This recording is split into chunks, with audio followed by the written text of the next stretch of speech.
Let me ask you something.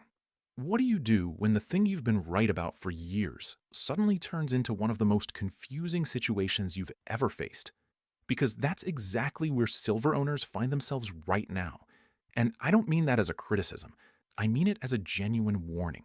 Because if you hold silver and you have not thought carefully about what happens next, not just the upside, but the very real risks on the table, then you are flying blind in one of the most volatile, most consequential precious metals markets in over 4 decades. Silver has done something almost no one truly prepared for. After years of grinding sideways, after years of analysts calling for a breakout that never quite arrived, the metal absolutely exploded. We're talking about a move that took silver from where it was sitting just a couple of years ago into triple digit territory, briefly crossing $100 an ounce, ultimately hitting an all time high above $120. That is not a typo. That is not a chart error. Silver ran past the record that had stood since the Hunt brothers nearly cornered the market in 1980. Think about that. A record that survived 45 years of wars, recessions, financial crises, two tech bubbles, a housing collapse, a global pandemic, and a decade of zero interest rate money printing. And it finally fell. And then silver pulled back, hard. It's now trading roughly in the $70 range, down more than 40% from its peak. And that is precisely why you are watching this video. Because the question on every silver holder's mind right now, whether you've got a few coins tucked in a safe, a modest stack, or a serious position, is the same question. Is this the beginning of the end, or is this the pause before the next leg up? What you decide in response to that question could be one of the most important financial decisions you make. So let's talk about it like adults.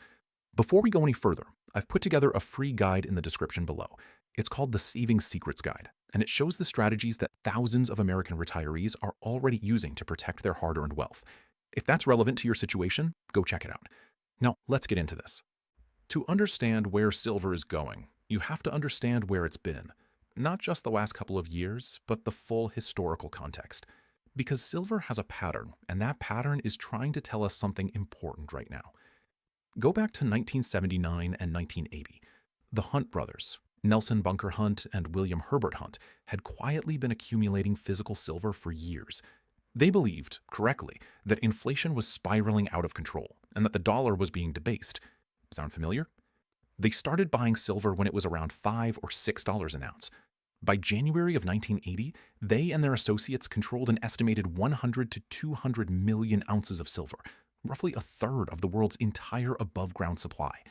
The price spiked to nearly $50 an ounce, an extraordinary, mind-bending move by any measure. And then the authorities intervened. The COMEX, the commodities exchange where silver futures are traded, changed the rules mid-game. They introduced what were called liquidation-only trading rules, meaning traders could only close their positions, not open new ones. This cut off the buying pressure completely. The Hunt brothers, unable to meet margin calls, were forced to dump their positions. Silver crashed from nearly $50 back down to $10 in a matter of weeks. The Hunt brothers lost billions. They eventually declared bankruptcy. Now, here's what most people miss about that story. The Hunt brothers were right about inflation. They were right about the dollar. They were right about silver's intrinsic value. What they got wrong was the leverage, the concentration, and the assumption that the rules wouldn't change. The market broke them not because their thesis was wrong, but because they were overextended. Remember that lesson. We'll come back to it. Fast forward to 2011. Silver had been on an incredible run, rising from single digits during the 2008 financial crisis all the way to nearly $50 an ounce in the spring of 2011. Again, almost touching that Hunt brothers record. And again, exactly as it had done in 1980, the COMEX raised margin requirements 5 times in 9 days. 5 times in 9 days. Silver collapsed from $48 to around $34 in a week. Over the next few years, it ground all the way back down to $14. That collapse destroyed the finances of a lot of people who thought they were being smart and protective by buying silver. So what does that tell us about where we are now? Silver just blew past those old records. It didn't stop at $50. It kept going to 100 to 120, and now it has pulled back substantially. The question you have to wrestle with, honestly, is Which historical precedent are we following? The 1980 blow-off top that led to a multi-decade bear market? The 2011 false breakout that led to years of pain? Or something different entirely?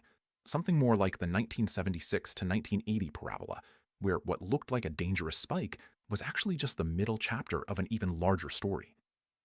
Here is what makes this moment genuinely different from both of those previous peaks, and why the decision you make right now is so much more complicated. In 1980, silver was almost entirely a monetary and speculative metal. Industrial demand was relatively modest. In 2011, industrial demand was growing, but the green energy revolution was still in its infancy. Today, we are in a completely different world. Silver is now simultaneously a monetary metal, a store of value, a hedge against inflation and currency collapse, and the most critical industrial metal in the entire green energy and artificial intelligence build-out. Every single solar panel requires silver. Not a little, a significant amount. And the world is building solar panels at a rate that would have been inconceivable even a decade ago. Electric vehicles need silver for their electrical systems. Data centers need it. Medical devices. AI hardware. The 5G network build. Robotics. The Silver Institute, the industry's research body, has documented 5 consecutive years of silver supply deficits. That means every single year for 5 years running, the world has consumed more silver than it has produced. 5 years. The market has been eating into above-ground stockpiles year after year. Total global demand is now running at over 1 billion ounces per year, while mine supply is only in the 800 million ounce range. That gap has to be filled somewhere, and the places it's been coming from, recycling, drawdowns of exchange inventory, are not infinite. Now, overlay that structural supply deficit with what happened to demand in 2025. Industrial consumption was already running at a record pace when investor demand piled in on top of it. And institutional money started flowing in. Not just the small retail buyers who had always loved silver, but hedge funds, family offices, and even some sovereign wealth funds began treating silver as a critical mineral play as much as a precious metals play. That combination is what sent silver to its all-time high. So now we have a pullback, more than 40% from the peak, and you're sitting there trying to figure out what to do. Here is the honest analysis. The pullback was not random. A handful of factors converged to knock silver off its highs. Concerns about a potential slowdown in China, which is one of the single biggest consumers of silver for solar manufacturing, spooked industrial demand forecasts. The possibility of a stronger dollar, driven by expectations around Federal Reserve policy, put downward pressure on all commodities priced in dollars. Some of the big speculative longs from the run-up were liquidated, and silver, because of how relatively small its market is compared to gold, is extraordinarily sensitive to those kinds of shifts in sentiment. But here is the part that keeps serious analysts up at night. The fundamentals have not changed. The deficit has not gone away. In fact, if anything, the long-term demand picture has gotten stronger. The artificial intelligence infrastructure boom alone is creating new silver demand that frankly wasn't even factored into most models even 12 months ago. The solar build-out is accelerating globally, not slowing down. And the supply side cannot simply be turned on like a faucet. Mining new silver takes years and billions of dollars of capital investment. Which brings us to where gold fits into this picture. Because you cannot understand silver in isolation. The gold-to-silver ratio is one of the oldest and most powerful analytical tools in the precious metals world. Historically, the ratio has averaged somewhere around 50 to 60 ounces of silver to buy 1 ounce of gold. During moments of extreme silver outperformance, like in 1980 and briefly in 2011, that ratio compressed all the way down to around 15 to 1. Right now, with gold trading around $4,300 and silver around $70, that ratio sits roughly in the 60 to 1 range. Silver has already dramatically outperformed gold over the past year. But if this bull market in precious metals continues and the ratio compresses further toward historical extremes, the implied silver price would be extraordinary. That is not a price target. I am not telling you silver is going to $300. What I am telling you is that the mathematical relationship between gold and silver, when viewed through the lens of historical cycles, suggests that silver has historically been severely undervalued relative to gold for extended periods, and then it snaps back violently. We saw that snapback begin. Whether the broader move is complete or just pausing is the question. Now, I want to talk about something that most silver channels won't touch: the paper market versus the physical market. Because this distinction matters more than almost anything else when you're trying to understand silver's true price dynamics. The COMEX, the primary futures exchange where silver is priced, trades a volume of silver contracts every single day that represents far more silver than actually exists in the vaults. We're talking about a system where paper claims on silver vastly outnumber the physical ounces backing those claims. This is a fundamental feature, not a bug, of how commodity futures markets work. But it creates a situation where the price of silver can be moved significantly by large players entering or exiting paper positions, completely independent of what's happening in the physical market. The London Bullion Market Association, known as the LBMA, operates a similar system. Most of the silver trading that happens there is unallocated, meaning you don't own specific bars, you own a claim that the bank will deliver silver if you ask for it. In practice, most people never ask for it. The system functions as long as everyone doesn't ask at once. What this means for you as a silver holder is critical. If you hold physical silver, actual coins, bars, rounds in your possession, or in a properly allocated storage facility, you hold something that is fundamentally different from a paper promise. You hold the real thing. And the real thing, in a scenario where the paper system comes under stress, becomes extraordinarily valuable. We saw a hint of this during the GameStop-inspired Wall Street That Silver squeeze a few years ago. Retail investors tried to squeeze the physical silver market, and for a brief period, premiums on physical silver exploded. Dealers ran out of stock. The disconnect between the paper spot price and the price you actually had to pay for a physical ounce in your hand became dramatic. That disconnect is a warning signal about the fragility of the pricing mechanism. Now, and I want to be straightforward here, if you've been watching this and thinking about your retirement security, about what all of this volatility and geopolitical chaos and dollar debasement means for the nest egg you've spent decades building, I want to mention something briefly. There is a way to own physical gold, not silver, but gold, inside a retirement account like an IRA. It's called a gold IRA, and it allows you to hold physical precious metals as part of your tax-advantaged retirement savings.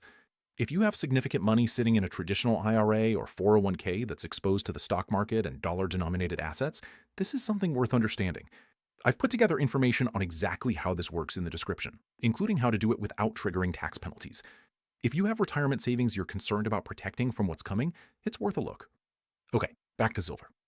Let's talk about what institutions are actually doing right now, because the retail narrative and the institutional reality are often completely different stories.